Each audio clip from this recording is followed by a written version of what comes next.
भाभी ने अपने देवर का जमीन अपने नाम कराने के लिए अपने देवर को गोली मारकर हत्या कर दिया और अपने देवर का लाश को लेकर के ठिकाने लगाने लगा।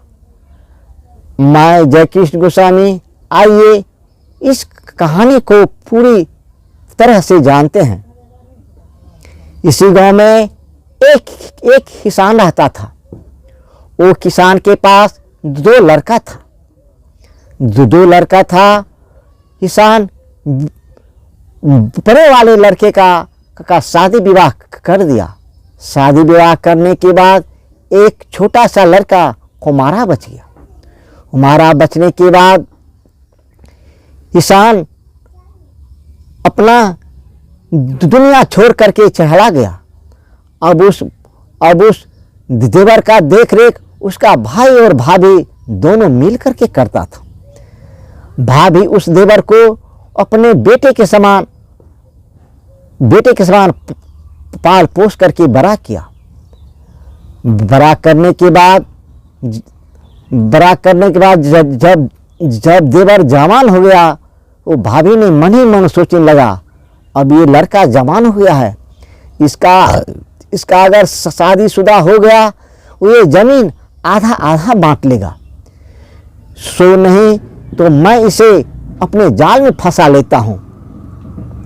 भाभी ने अपने देवर के साथ शारीरिक संबंध बना लिया।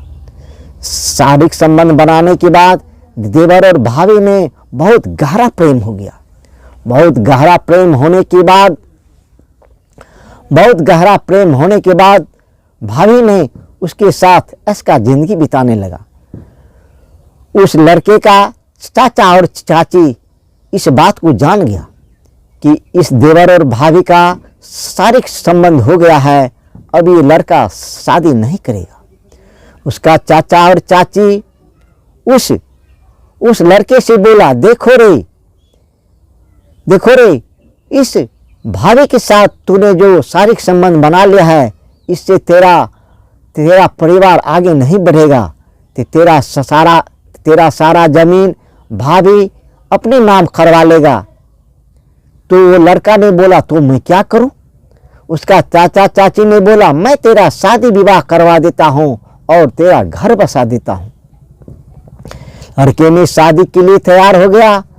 उसका चाचा चाची ने पड़ोस वाले गांव में उसका शादी तय किया। शादी तय करने के बाद वो लड़का का विवाह का दिन निर्धारित हुआ। निर्धारित होने के बाद बाजार से सारा सामान खरीद करके ले आया और शादी के जब 2-4 दिन बचा तो बाजार का सारा सामान खरीद करके ले आया। अब भाभी ने मन ही मन सोचने लगा, जो मेरे देवर का शादी हो जाएगा तो वो घर बसा लेगा। भाभी ने कहीं से बंदूक उपलब्ध किया और उपलब्ध करने के बाद अपने देवर को गोली मार करके हत्या कर दिया। देवर को गोली मार करके हत्या करने के बाद गोली की आवाज़ से पूरे गांव शोर शराबा हो गया। शोर शराबा होने के बाद गांव के सारे लोग इकट्ठा हो गया। इकट्ठा होने के बाद ये कहानी पुलिस स्टेशन में सूचना दी गई। सूचना देने के बाद जब पुलिस आया तो उसकी भाभी को गिरफ्तार कर लिया।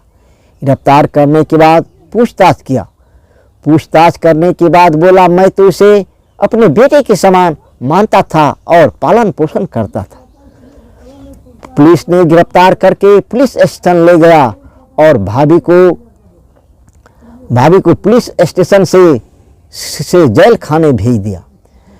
भाभी के पेट में पहले से ही 3 महीने का बच्चा था। भाभी दोनों जेल में चला गया। जेल में जाने के बाद भाभी को 12 साल का सजा हो गया और भाई को 3 साल का सजा हो गया।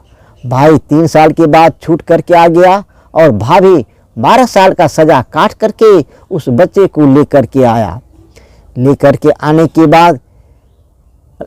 के बाद गांव का लोग उसे गांव से बाहर घर बनवा दिया और वहाँ रहने के लिए बोला तेरे जैसे कलंकी आदमी जो कि अपने देवर को गोली मार करके हत्या कर दिया, उसे इस गांव में रहने का कोई हक नहीं है, कोई अधिकार नहीं है। वो दोनों पति पत्नी गांव के बाहर घर बना करके रहने लगा और अपना जीवन व्यतीत करने लगा।